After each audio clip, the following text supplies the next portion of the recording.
So as you may know, in Beijing, you've got the hutong. In Shanghai, however, you've got Longtang. They're the residential areas developed in the late 19th and early 20th centuries, and more specifically refer to the laneway that connect a group of houses. It's here you can most get in touch with that old Shanghai vibe, and that's exactly what I'm going to try and do today.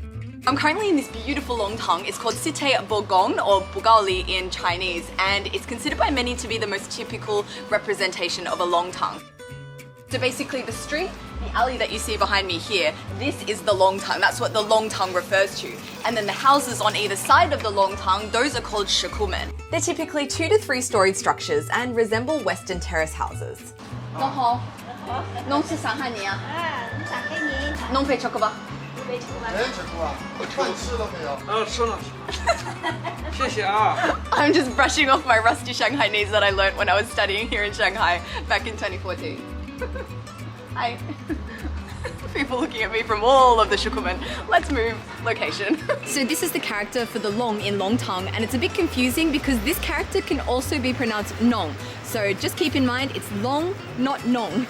These slowly disappearing Longtang definitely represent Old Shanghai. There's so much history here from the last 150 years. And walking through these right now, I can just, if I squint my eyes, I can kind of imagine what it was like back then. But I don't have to imagine too hard because there's actually a mall here in Shanghai that has recreated down to the finest detail what the Longtang and shikumen looked like back in the day. And I just love all of these details. You have like old school thermoses here, tap situation. You've got at least like 50 washing machines around this place.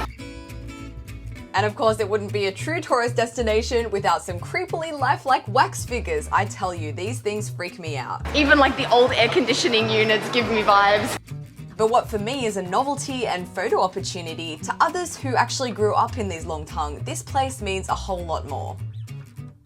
And of course, you can't truly revisit the past without tasting some traditional food along the way. An entire section of this mall is dedicated to Shanghai snacks, many of which we'll be eating in today's video.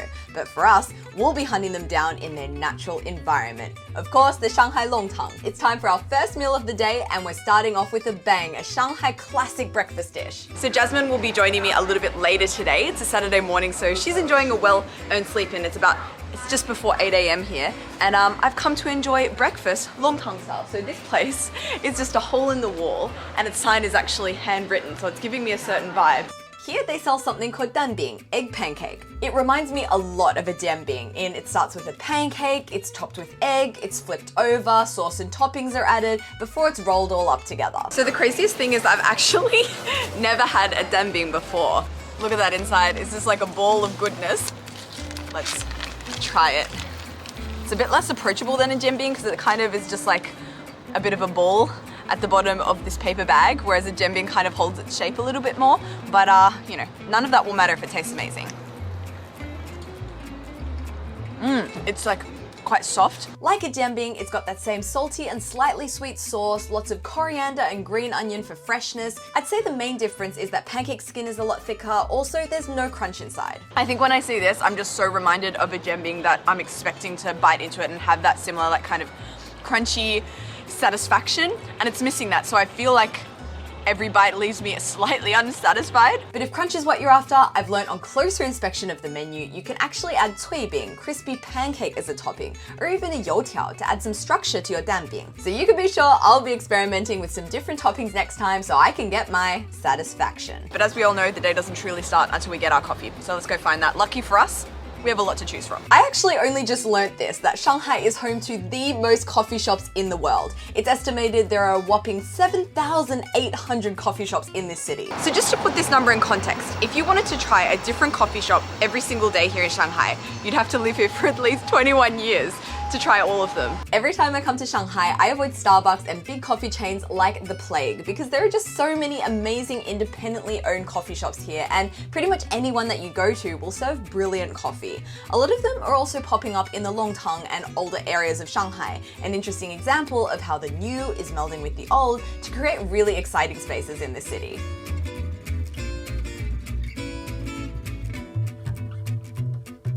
This is just the advantage of living in 2022. I can enjoy the old Shanghai, but I can also enjoy my coffee, and To make the rest of this video, I'm gonna need some coffee. But that'll be our last contact with modern life in this video. It's time to head back into the Longtang. Oh, watch out for those water drips, by the way, and head to our next food stop, which actually has Longtang in the name of the restaurant. Sounds pretty legit to me. And we're here to have one of the most quintessential Shanghai staple foods, which is the wonton. And here in Shanghai, they actually come in two categories: big wontons, 大馄饨, and small wontons, 小馄饨. This place here is called Longtang 小馄饨食铺. So you can guess this place, it specializes in small wontons. Just how small, we're about to see. I say we because Jasmine's gonna be meeting me any second now. Oh, she's here! She's here! Just speak of the devil. How are you? I'm good. You ready to eat some wontons? Yeah, sure. So this place Is it specializes. breakfast or lunch? Well, it's 11 a.m. So I guess it's up to personal interpretation. Yeah. I would call this brunch, but what would you call it's it? Chinese style brunch. So. Yeah, Chinese style brunch. And just like every other brunch spot in Shanghai, you've got to line up a while to get it. So we are in the wonton line, and it is taking quite some time, and that's because every single step is done by hand. It's all made fresh. So inside there's a table where wontons are constantly being folded. When there are enough made for a serving, they're brought to the cooking station where they're submerged in boiling water for a few minutes. At least we know our wontons will be fresh. We finally got our bowl of freshly made wontons. Now for everyone's favorite game, look for seat in busy restaurant while your hands are scalding from the bowl of boiling soup. Oh my goodness, look at these paintings in here. These are hilarious. Look at that painting. There must be some like deep meaning inside, but like I just cannot tell it. For me, I have to say it was like looking in a mirror. So I was about to go in and mix up those wontons when Jasmine was like, wait, read the sign. It says, whatever you do, don't mix up the wontons. Okay, well that's quite strong. Let's not mix it then. So without mixing, I carefully picked up one of those small wontons. They feature a super thin skin that almost falls apart when you touch it. Very soft. And that taste actually takes me right back to 2014 here in Shanghai. I would often get a bowl of soup wontons. Also breakfast. Breakfast, or like if I was feeling sick because it's just like super warming and like salty and really nice with the samcai. I love coriander. This was one of my go-to meals back then. Do you know what the difference between 大馄饨 and 小馄饨 are, apart from the fact that one is big and one is small? I think the biggest difference is that the thickness of the 饺子皮儿。大馄饨的皮儿跟饺子那个皮儿是差不多厚的。And for 小馄饨, it's more like soup and warm. It can warm your heart for a whole day. So Yeah. it's really a fresh and nice beginning for a new day. Listen to the ambiance of a wonton store. Slurping. Can you feel the ambiance? We're like sitting in the middle of the field, feeling the nature sound, you know. Well, that's the way it's done. I can confirm wontons taste better when you slap them. For 大馄饨, I usually prefer 干拌. And what's the sauce they put with it? So they serve with 麻酱. I actually don't think I've had that before. So I think you can all guess what our next stop is going to be. So this is our destination, 耳公馄饨. It's started from 1997. Wow, so as old as me. I always forget how young you are.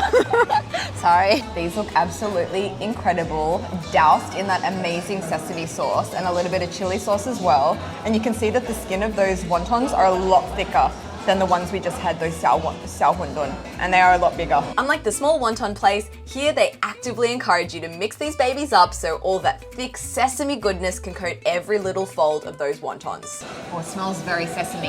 At least 2 big bites are needed to finish one of these.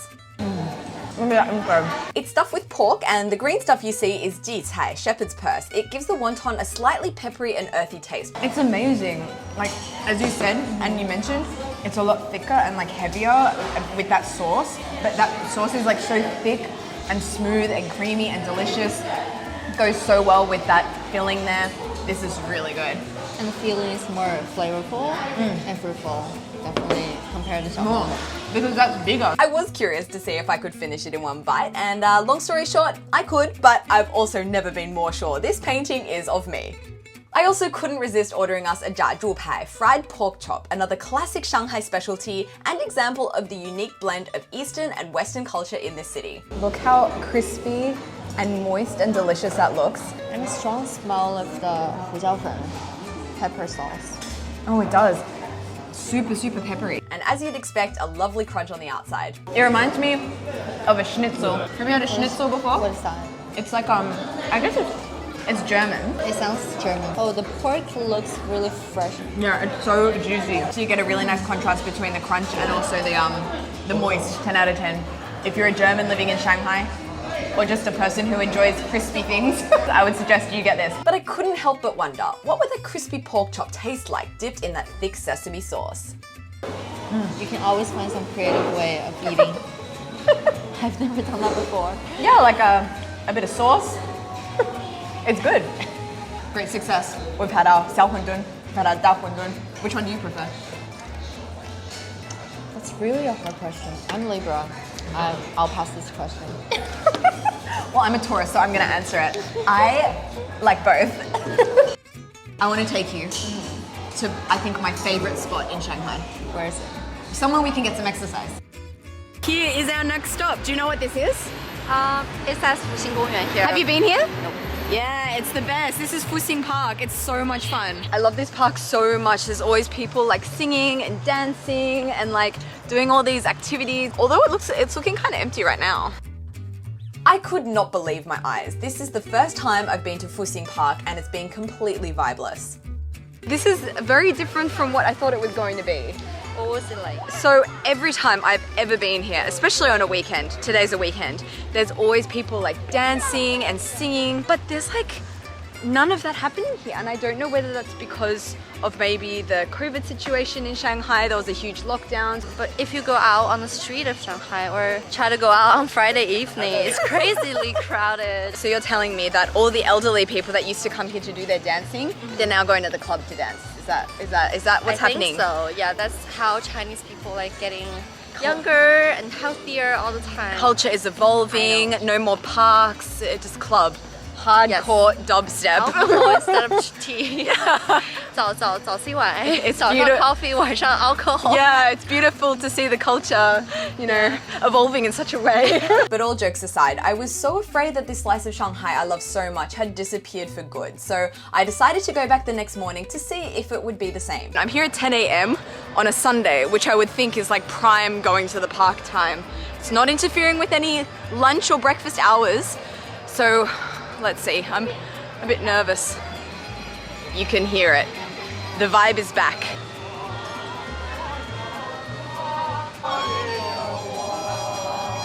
Yay! People are dancing! Okay, I can officially relax knowing that my favorite place in Shanghai is still here. Dance! Okay. I think I'm gonna go dance with this guy. When I imagine the community feel of Old Shanghai, this is probably the closest I'm gonna get. People getting together to sing and dance, not a smartphone in sight, and in my opinion, there's nowhere else you can be so quickly welcomed into a new community, and that's why this is my favorite place in Shanghai. Anyway, back to yesterday, where Jasmine and I are heading to our last food stop of the day. It's a local Shanghainese restaurant hidden in the back of a Longtang. A lot of people in the reviews that I've read online say that this is like the real taste of Old Shanghai. So it's located here in a Longtang. We're gonna be tasting Old Shanghai. I can't think of a better way to finish off this video. Let's see what they recommend. This place looks really cute. You go through this like small little door here. How does it look like inside? Oh. Not what I expected. I very rarely come across a pink restaurant, but whenever I do, I savor it. Let's just take a minute to appreciate these interiors. Loving it. Here they serve typical Shanghainese food, also known as benbang cai. Benbang cai. Yeah. Benbang cai. Sometimes when I speak in Chinese, my head follows the tones. Every foreigner does it. Benbang cai refers to Shanghai home-style cooking. Dishes feature a relatively large amount of oil and soy sauce, as well as a distinctive sweetness thanks to the addition of sugar too. The menu here is like absolutely massive. It's like 5 or 6 pages, and it also has the English translations of everything, which sometimes isn't the best thing, because I'll look at the English translation and I'll be like, oh, I don't really want bacon soup with winter melon, for example. So it kind of dissuades me from getting out of my comfort zone and trying new things. So what I think I'm just gonna do is ask the boss here for 2 of his recommendations, and because I'm sure he'll know better than either of us what the good thing is. 2道菜最老上海的，那就吃个油爆虾上司嘛。可以啊。还有什么？还有糖醋排条，还有清蒸黄鱼，还有鸡汤，多了太多了。对，那就两道吧。 I don't know what either of those are, but we're gonna find out. Not long after, our first dish arrived. This one here is the 清炒鳝丝, translation yellow eel stir fry. 然后这道就是非常经典的响油鳝丝，就你可以看到很多油，然后最后一步应该是有浇上热油和葱。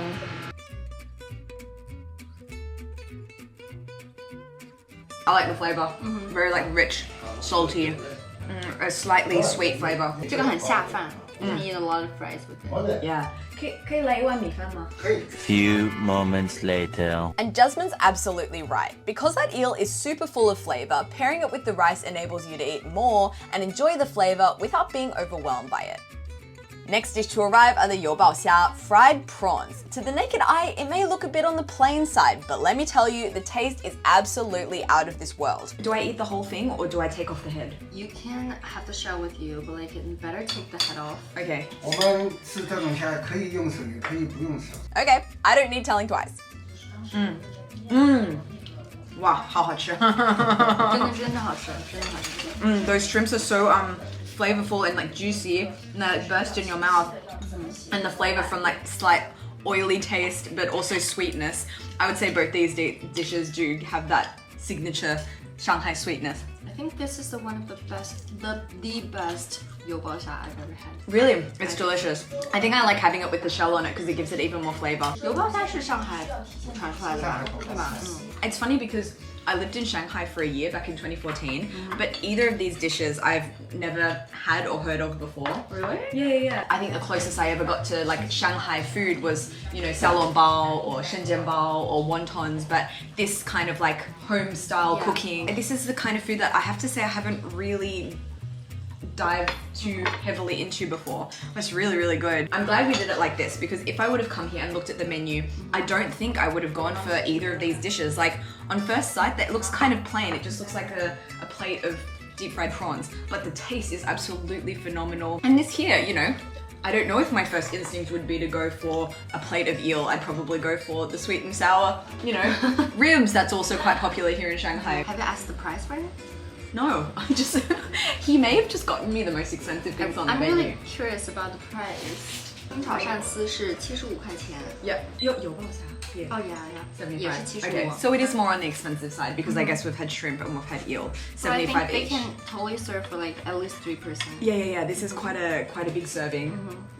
Granted, smaller than Dongbei's serving, but Okay, you're used to be a Dongbei right now. oh yeah, now I'm like, look how small this serving is. Everything about this was totally what I was hoping to get out of today. Definitely feeling connected to Old Shanghai right now and would really, really recommend this place. So that brings us to the end of our Longtang food adventure. Yay. Can't believe how much food I ate today, but it was great to feel like I got in touch a little bit with the Old Shanghai. It's funny because, you know, there's the old and the new, and sometimes you grieve for the past that you never got to experience, but you have to remind yourself that we're in this amazing phase of Shanghai right now. I think Shanghai's an interesting city for that reason. You can get in touch with like bits of the past and get those vibes here and there of Old Shanghai, but you can also, you know, see your modern skyscrapers. I really and like the contrast here. That's one of the reasons I really love this city. I was walking along the bund taking this footage when I came across the most beautiful proposal setup accompanied by a very nervous looking lad.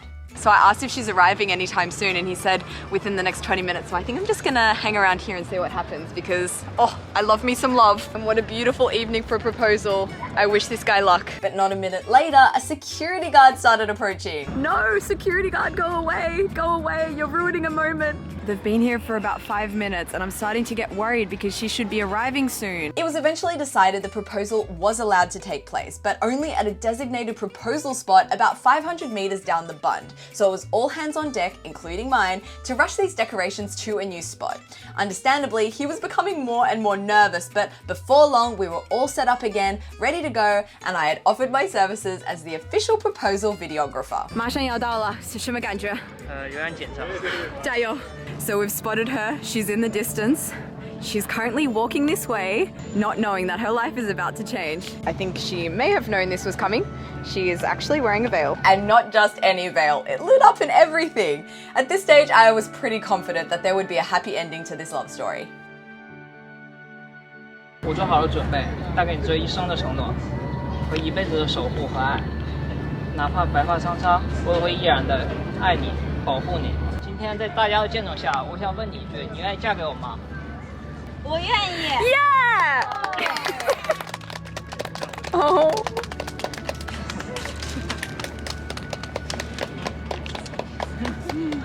恭喜恭喜恭喜！谢谢大家。